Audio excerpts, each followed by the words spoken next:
Hier, j'étais tranquille dans ma chambre et puis voilà, je fais tomber la clé.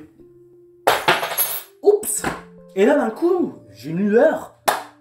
Et là d'un coup, je me dis, tiens, pourquoi mes clés elles tombent? Pourquoi elles n'évitent pas? Et là, je découvre quoi? La gravité. C'est pas génial tout ça?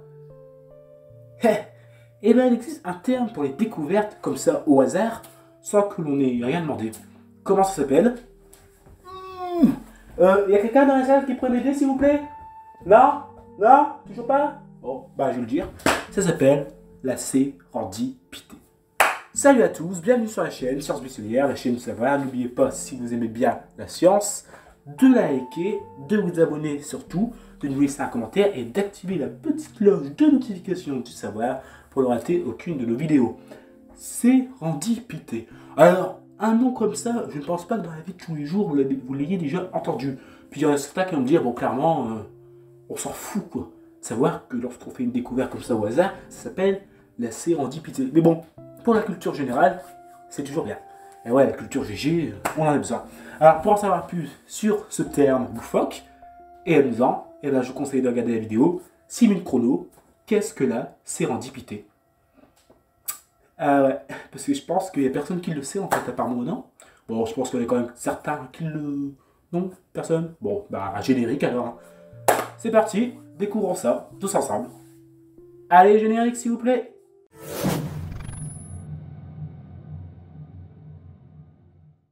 Et c'est parti pour la vidéo sur la sérendipité. Alors derrière ce mot qui semble paraître difficile et que presque seulement 95% des gens ne le connaissent, en fait se cache une définition plutôt simple. En fait, la sérendipité c'est quoi? C'est lorsque l'on découvre par hasard une découverte inattendue au chercheur avec une importance encore plus attendue qu'à sa recherche de base.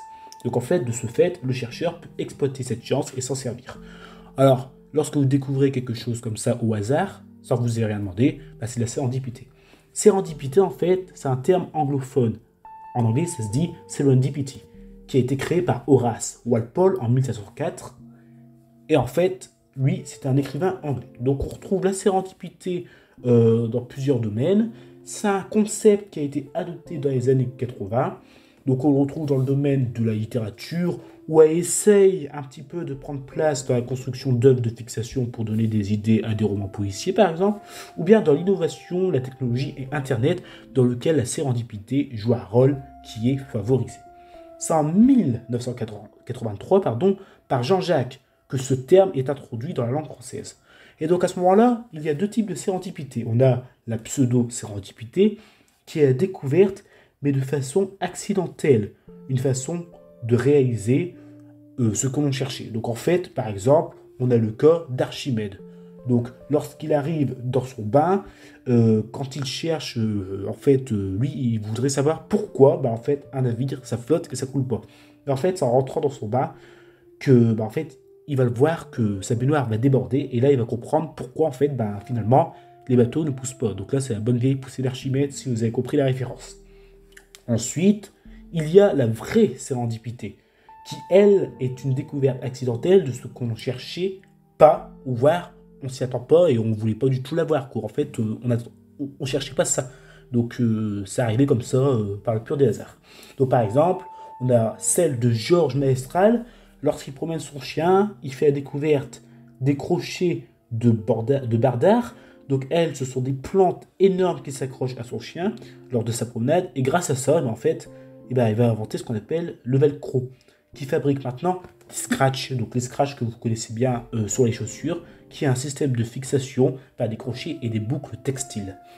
Alors, on a un autre exemple aussi, on a l'exemple du post-it, aussi fabriqué en 1964 par Spencer Silver, qui est un chimiste. Lui, en fait, il a créé un adhésif, mais qui ne colle que sur lui.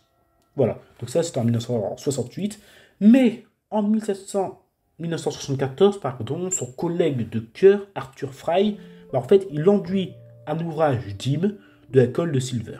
Et c'est ainsi que naît le post-it.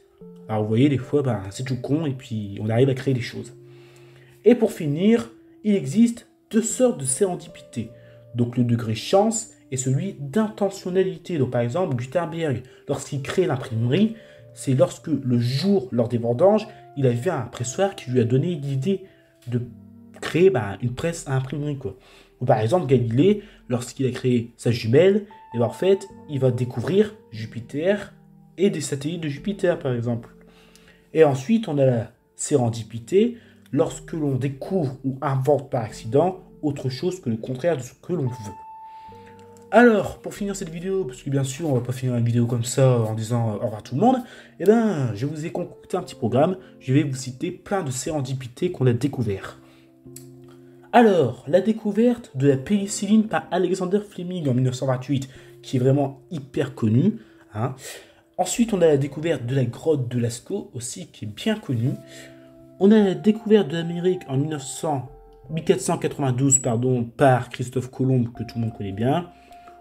Ensuite, on a découvert les pulsars par Jocelyn Bell en 1967. Ça, c'est vraiment une découverte que je trouve merveilleuse. C'est super. En plus, c'est une femme qui a découvert, donc ça lui revient le mérite. Parce qu'à cette époque-là, les femmes scientifiques, on va pas se mentir, il n'y en avait pas énormément. En 1811, on a découvert l'iode par Bernard Courtois. On a découvert la bakélite en 1999, devinez par qui? Par Léo Baekeland. Voilà. Donc ensuite, ça c'est une découverte qui est dans vos cuisines. Le téflon en 1945 par Roy Plumbecht. Et lui en fait, le téflon, vous savez où est-ce qu'on le retrouve? Dans vos poêles. Et oui, il y a du téflon dans vos poêles. Et vous avez compris la référence avec la marque. Voilà. Alors, en 1684, on a la loi de la gravitation de Newton. Bah oui, parce que la bonne vieille loi de Newton, elle n'est pas pareille comme ça. C'est lorsque le mec, il a vu une pomme tomber de l'arbre, que ça y est, il s'est dit, pourquoi la pomme, elle tombe? Ensuite, on a découvert des rayons X en 1895 par Wilhelm Röntgen. Alors, les noms sont bizarres et j'ai un peu du mal avec les dates. En 1896, c'est la radioactivité par Henri Becquerel. Donc les Becquerel, c'est une unité qu'on utilise en physique. En 1953, c'est la découverte de l'ADN. Et devinez pas. Alors la première qui a découvert l'ADN s'appelle Rosalind Esli. Et oui, et c'est non pas Franklin et James Watson. Eux, ils lui ont volé la vedette. Ils ont repris ses travaux. Donc la première qui a bien découvert l'ADN, qui était une structure en forme d'hélice, de double hélice, c'est Rosalind Elsie. Voilà. Ensuite, on a quoi? On a en 1903 le ver feuilleté par Edward Benedictus. Donc le ver feuilleté, vous le retrouvez par exemple, je sais pas, sur les vides des gratte-ciel. Au moins, quand vous balancez par exemple, je sais pas moi, quelque chose, une brique dessus, ça va pas péter en mille morceaux en fait. Ça va rester comme c'est. Alors, il va y avoir des fissures, mais ça va pas casser en fait. C'est ça qui est pratique. Et enfin, pour finir, alors celle-là, je pense que c'est la plus connue de tous. Oui, là, franchement, si vous ne connaissez pas, ça fait un peu peur. On a le four à micro-ondes en 1985 par Spencer, un Américain. Voilà, la vidéo sur la sérendipité, en fait, elle finit pour vous, malheureusement. Alors, si vous avez aimé la vidéo, n'hésitez pas à liker, à vous abonner à la chaîne et nous laisser un commentaire, et surtout d'activer la cloche de notification. Pour ceux et celles qui sont intéressés par toutes ces découvertes comme ça, par hasard, n'hésitez pas à le marquer dans les commentaires. Il se pourrait que je fasse une petite vidéo de 6 minutes sur ça, sur toutes les découvertes. Et puis nous, on se retrouve bientôt pour un prochain épisode sur Sciences buissonnières, 6 minutes chrono. Voilà. À plus, chers scientifiques. Et puis, comme on dit toujours, la science est un plaisir, faut pas le négliger. Ciao, ciao.